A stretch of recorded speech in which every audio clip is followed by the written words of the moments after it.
Le show de moto vous est présenté par la Capitale Assurance Générale, l'assureur québécois des motocyclistes. Honda et Yamaha.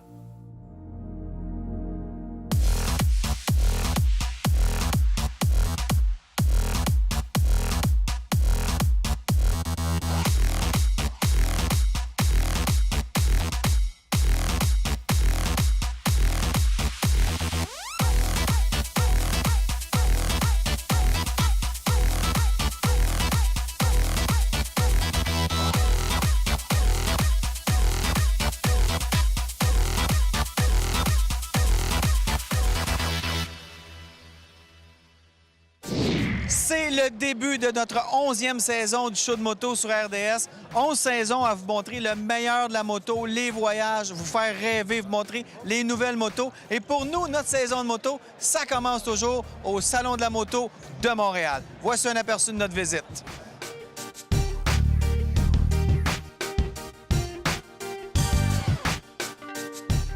Salut Bianca. Allô? Écoute, il y a du monde aujourd'hui encore. C'est l'occasion rêvée de voir les nouvelles motos puis de rencontrer nos amis de moto, hein? Oui, il y a plein de monde, c'est le fun, il fait beau dehors quand Ça même. aide. Ça aide, puis ça donne le goût. Le printemps arrive, puis c'est au salon qu'on célèbre ça. Dis-moi, toi, là, ça fait quand même un bout de temps que tu es dans l'industrie, tu as fait beaucoup d'événements. Depuis 4 ans, tu es ici. Qu'est-ce que tu as vu comme évolution dans le monde de la moto depuis 4 ans? C'est sûr, dans le monde de la moto, on voit que le profil stéréotypique du motocycliste, ça n'existe plus. Ça Maintenant, change beaucoup, ouais. C'est ça. La moto, c'est vraiment tout le monde. On voit les femmes, les jeunes qui embarquent, une nouvelle génération, les retraités, tout le monde. Puis c'est sûr, le salon, c'est la réflexion de ça. On est ici pour accueillir tout le monde. C'est un environnement chaleureux. Tout le monde est le bienvenu. Puis si tu es expert puis tu fais de la moto depuis 15 ans, great, c'est sûr, tu vas triper tous les motos, mais si tu es débutant ou même si tu rêves à faire de la moto, c'est l'endroit pour vraiment venir puis s'informer, trouver l'information, puis rêver puis s'inspirer un petit peu. Moi, j'ai l'impression, nous autres, ça fait 11 ans qu'on fait le show de moto, j'ai l'impression que ça s'est vraiment démocratisé, puis les fabricants amènent beaucoup de plus petites motos, moins chères, moins intimidantes aussi. On en voit beaucoup plus de ça. Oui, c'est sûr. Je crois que c'est d'un côté de le faire plus abordable, puis plus accessible à tout le monde aussi. C'est sûr, c'est d'offrir plus de choix pour aller chercher un public plus large. Et toutes les bourses aussi, parce qu'avant, s'acheter de moto, tu avais juste des motos dispendieuses. Là, tu en as beaucoup de petites motos moins chères. Oui, c'est vraiment le cas. On voit des motos vraiment, le Honda Rebel, par exemple, des motos vraiment plus accessibles. La BM 310 GS. Exactement, il y en a quand même plusieurs. Puis c'est sûr, il y a la perception des fois que la moto, c'est un luxe, c'est une affaire tellement chère, mais c'est vraiment pas le cas. On peut faire de la moto pour des prix plus raisonnables. Puis c'est juste de venir puis faire des bons choix, puis faire les choix qui vont dans votre budget. Mais il y en a pour tous les budgets. Est-ce que les fabricants te demandent des nouvelles idées pour renouveler le salon? Oui, c'est sûr. Le défi, c'est toujours d'un côté d'aller chercher puis s'assurer que nos visiteurs loyaux reviennent à chaque année. Parce que c'est sûr, un salon, il faut se renouveler, il faut changer pour garder la base intéressée puis pour leur donner de nouveau. Alors ça, c'est un défi. Puis c'est sûr, le salon, c'est un des outils le plus intéressant pour potentiellement aller chercher du nouveau monde puis leur présenter ce que le monde de la moto offre. Mais tout le monde qui va venir ici et qui se trouve une nouvelle moto, des nouveaux vêtements, etc., ils vont en ressortir plus heureux. C'est sûr, la moto, ça fait heureux. Alors, absolument. On rencontre du monde qu'on n'a pas vu depuis longtemps. Lulu Hughes et moi, on s'est déjà croisés dans des parties. Ça fait ça, on s'en rappelle un petit peu. Là, Tu peux pas rencontrer ce fille-là sans t'en rappeler, c'est sûr. Elle est tellement le fun. Loulou, Oui? tu reviens, tu reviens d'un long combat, Ouais. puis on dirait que des combats comme ça nous fait apprécier encore plus la vie, mais tout à fait. tu appréciais la vie avant. Écoute, là, tu commences à faire de la moto. Ouais, Ça, c'est la patente pour avoir du fun. Oui, c'est drôle parce qu'avant, parce qu'il y a un avant puis un après, hein, Ouais. quand il t'arrive des cancers comme ça, j'ai toujours eu un peu peur de ça. Tu sais, j'étais pas la plus intrépide. Puis tout de suite après, ça a fait OK. Une des affaires qu'il faut qu'il soit sur mon bucket list, c'est moto. OK. Puis tu vois, 6 mois après, je me fais demander d'aller faire un show pour la ride de filles. Puis le soir même que j'ai fait le show, ils m'ont dit, bon, on aimerait ça que tu sois notre porte-parole. Et puis je vais avoir mon permis de moto, puis je vais me promener en Harley-Davidson. Harley-Davidson, elle commence fort. Ah non, regarde bien, là. Donc, parle-moi de la ride de filles. Ça fait 10 ans que ça existe. Ouais. Vous avez déjà accumulé 400 000 de dons. Pourquoi exactement? Pour la Fondation du cancer du sein du Québec, c'est le cancer dont j'étais atteinte, moi. Et donc, c'est ça. L'année passée, on a ramassé 72 000. Là, cette année, notre but, c'est 100 000. 100 000. Alors, à la maison, hein? 100 000 Comment on fait pour donner de l'argent? Bien, il y a plusieurs façons. Évidemment, on peut toujours les dons. Ça, c'est à l'année longue. Vous pouvez aller sur www.ridedefilles.com. Sinon, nous, on fait une ride. C'est une ride juste de filles. Il faut s'inscrire sur le site Internet, tout ça. On part de la Prairie, on va jusqu'à Bromont. OK. Là-bas, je fais un show. OK. J'arrive là-bas, je fais un show de Janis Joplin parce que Janis, elle avait une très, très belle Harley. Janice, tu dois avoir de la misère à chanter ça, toi? Ouais, un petit peu, c'est pas Janis. Puis donc, le soir même, il y a un souper spectacle, je fais le show. Fait que tu peux soit participer à la ride de filles, soit juste venir au souper, soit venir au souper spectacle. Les gars peuvent y aller, là. Absolument. Ben oui, on veut des gars, là. À un moment donné, ça va faire les chicks, là. Amenez-en des boys, là. La date exacte? Le 14 juillet. Puis en plus, mon frère Rick va être là. Ah! Ça, c'est un bon... Pour les un petites bon madames. chanteur. Ouais. Ah, ouais, parfait. Hey, Loulou, c'était le fun de te revoir. Ben écoute, moi, Bonne saison de j'espère qu'on va se revoir avant 14 ans, tu sais, dans un party plus près de chez nous. Ça devrait. Mais on fait moins de party qu'avant. Hein? Un petit peu. On rajeunit pas. On a... Merci.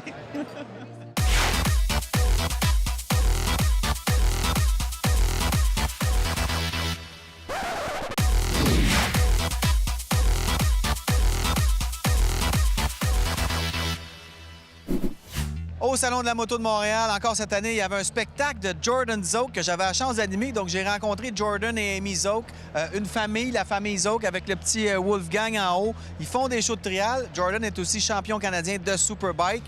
Guys, nice show. Another show, another year, another show. How long have you been doing this show? Well, we've been doing it, Wolfie and I have been addition to the show for the past 2 years. 2 years? But Jordan's been doing it for a lot longer than that. Count that high. Why are you doing this? You know, you're a Canadian Superbike champion. You're used to go fast. What's fun for you in going so slow?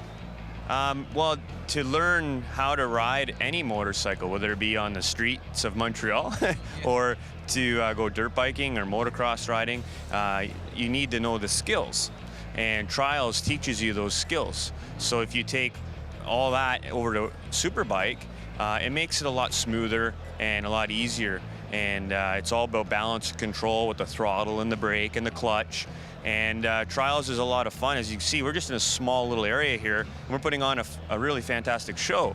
So if you have a little backyard or a little hill, you can play on the Trials bikes. They're not that loud. And you can do it as a family, which is really fun because it doesn't matter your skill level, you can all ride in the same area and do different things. And so it's a lot of fun. We enjoy being at the shows. Obviously, it's wintertime. People can't see me ride a Superbike, so it's a way for them to come and see us and have some action to tide them over until the snow goes away. Yeah. It seems to me like Trials is getting more and more renowned in Canada. It used to be dead, and now it's coming back. Yeah, Trials has always been a small niche type sport. In Europe, it's very, very big. Yeah. It's very popular over there. They have the indoor series, like equivalent to Supercross. It's very popular. In Canada, it's always been very small, but a lot of people don't compete on Trials. The sales of Trials bikes are very high, and it's just old people, like not old, but older people, hey, I want to ride around my farm, I want to do this. And so actually maybe 60-70% of the sales are actually going to people who don't compete. Just for fun. Just for fun. And aren't you afraid of seeing your son getting hurt? Like the mommy in you is not afraid? No, you know, when he first started riding, it was super apparent. He got on his little 12-inch Fawcett. He was maybe a year and a half. And some of his skills, just like going up and over a curb, I'm like, how does he know how to do that? Probably from dad? Yeah, And mom? I guess so. So yeah, he's really skilled and controlled, so it doesn't make me... So you're not afraid? No. No. No. So you won the title of Canadian Superbike champions for what, 12 years? 3 years in a row, the last sequence. What's your plan for next year? Winning? Make it 13. Yeah, you know, I've just been very lucky to be competitive so long. I still want to race for a few more years. That's my goal, and I still love racing, love doing it, and we're just going to continue to try and win. That's a lot of traveling, though. To be Canadian Superbike champion, you got to travel a lot, eh? Yes, it's 5 nationals and then testing and other events. And then we have all our extreme shows like this that we do throughout the year and all the other events we're involved with. So it's busy. Yeah, I'm pretty much gone every weekend. Yeah. And you're starting to race or coming back to racing? Yeah, I'm coming back. My first full season was last season on the 300 series, and I did pretty good. So this coming season, I'm going to ride one of Jordan's old super bikes. So, yeah. So he sold you his old bike. Eh? Yeah. For a good price, I'm sure. He loaned it. He loaned it to you. So I must have to. What a gentleman. I know. So I'm going to have to return it in nice in good shape. Huh? Yeah, exactly. So we've been working really hard to be competitive because, I mean, there's one thing to just ride a super bike, and then there's another thing to ride it well. And fast. So I've been really working on conditioning because I think that, you know, most of the guys out there are going to have a good 50 pounds on me, right? So I'm trying to... You got to be fit also to be able to do the whole race. Yeah, exactly. And that's where I fade, is usually at the end. So I've been trying Speaking of fitness, he's one of the older guys on the circuit now, and is he still pretty fit? Yeah, he's fitter What do you than do? the young guys. So I'm in the gym, and then I'm riding trials, which is a lot of work, and ice racing and stuff. But I'm a semi-professional bicycle racer too. So I'm on the bicycle 3-4 hours every day. So I have sponsorship and races that I do for bicycle, and it keeps me fit, right? So it keeps me motivated, and that's what I do day in, day out.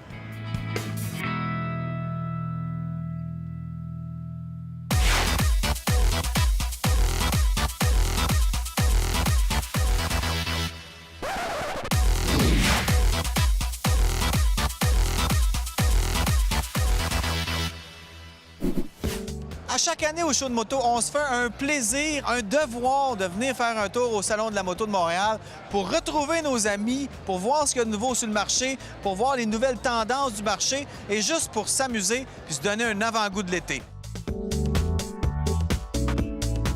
Beaucoup de nouveaux modèles chez Suzuki Canada depuis 2017. On a eu les DL1000, les DL650 qui ont été révisés complètement, surtout une révision au niveau de l'électronique, mettre les motos beaucoup plus sécuritaires. Ensuite de ça, on a sorti un nouveau Bergman 400 qui est complètement neuf. Beaucoup de changements sur ce véhicule-là, plus mince, plus facile à utiliser pour les gens qui sont courts sur pattes.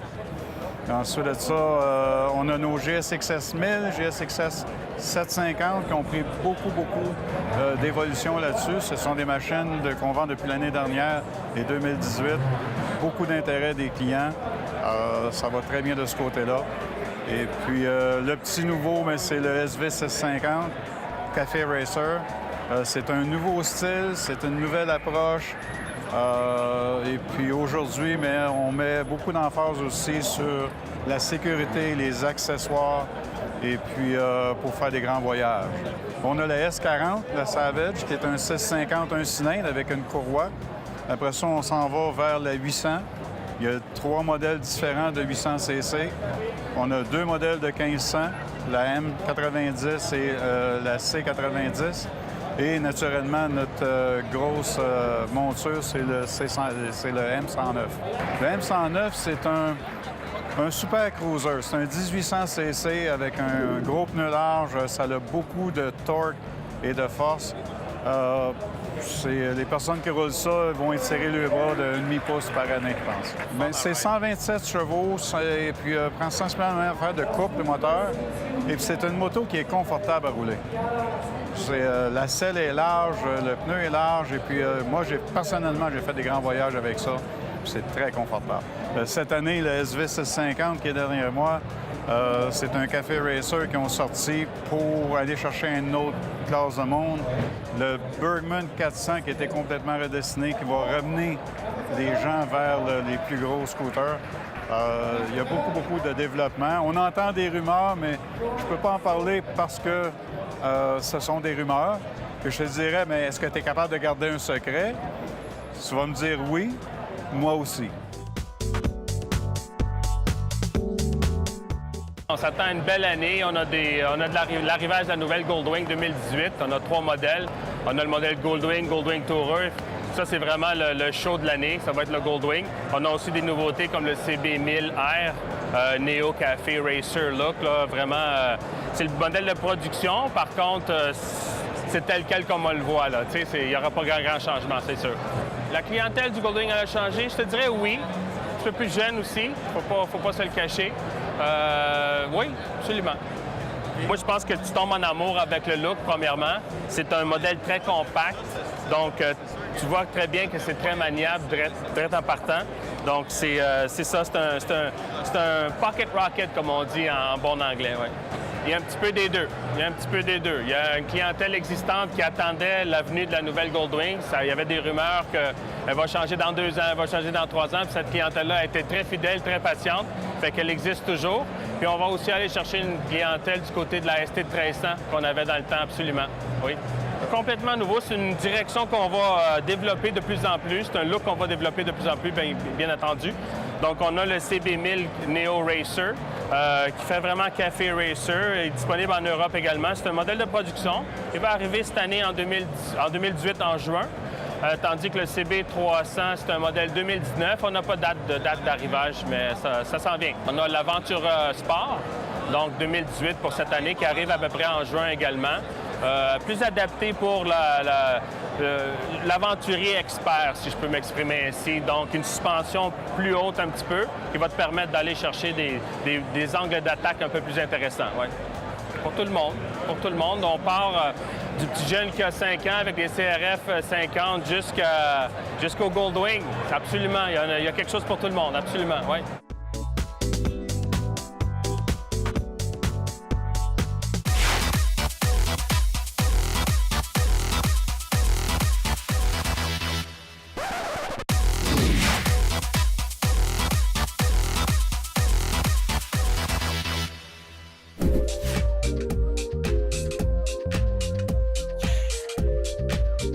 C'est l'évolution du Venture Royal, dans le fond, qu'on avait dans les années 80.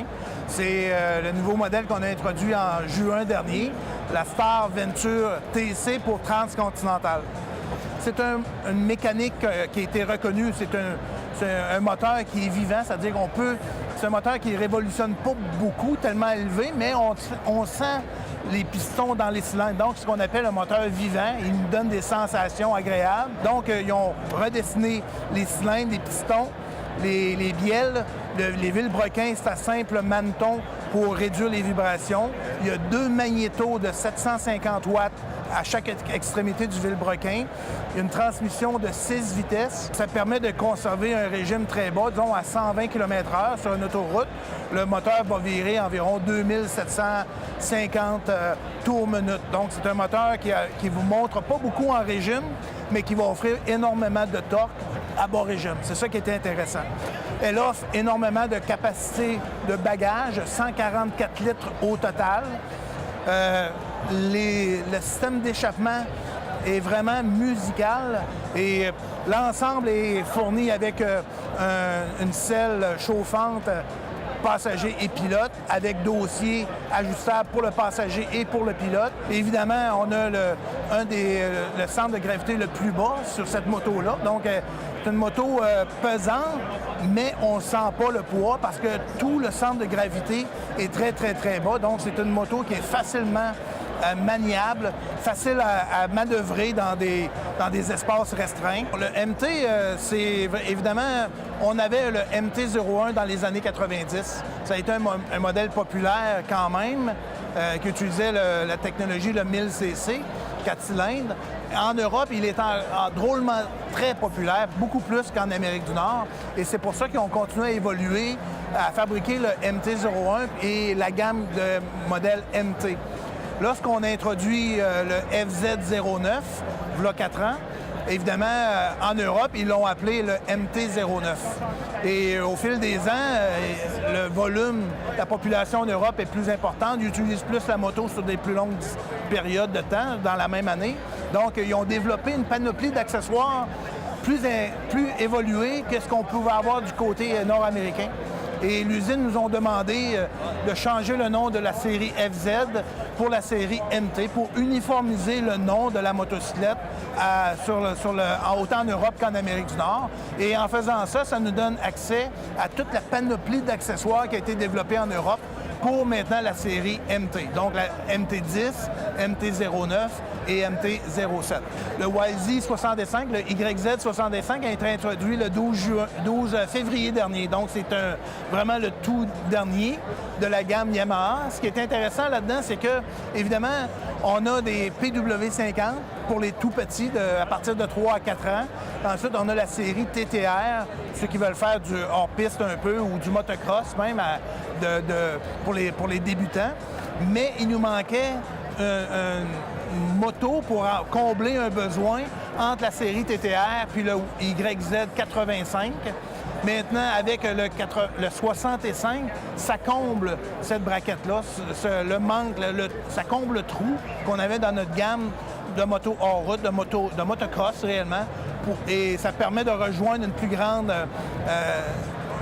ça donne accès aux jeunes à des motos qui sont à leur grosseur. Et ce qui est intéressant sur le YZ65, il vient dans la caisse avec des suspensions complètement ajustables. Je crois que nos ingénieurs, ils se déplacent d'une façon régulière. Ils viennent régulièrement au Québec. Ils viennent visiter les salons, ils viennent rencontrer les gens, les utilisateurs. Ils viennent rencontrer les concessionnaires aussi, Yamaha. Ils viennent voir un peu la compétition. Ils viennent analyser un peu les tendances. Et c'est pourquoi qu'on a des modèles de motos, qu'on a une gamme qui est très complète et ça nous permet de rejoindre un plus grand nombre d'utilisateurs. C'est ça qui est important de reconnaître chez Yamaha. Puis surtout, Yamaha est reconnu par trois mots qui sont tout simples. On parle de qualité, durabilité et fiabilité. Ça fait partie de notre mandat de connaître les utilisateurs, de connaître un peu leurs besoins réels. On est ici pour apprendre et plus pour expliquer puis de diriger aussi les acheteurs, les futurs acheteurs vers le modèle de motocyclette qui leur convient le mieux.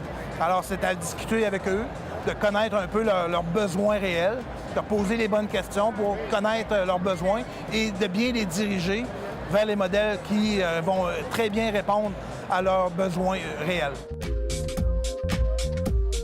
Participez au grand concours Profitez de la vie grâce à la Capitale Assurance Générale et courez la chance de remporter l'un de ses nombreux prix. De plus, chaque prix est assorti d'une protection Air Médic à vie. Le show de moto vous a été présenté par la Capitale Assurance Générale, l'assureur québécois des motocyclistes. Honda et Yamaha.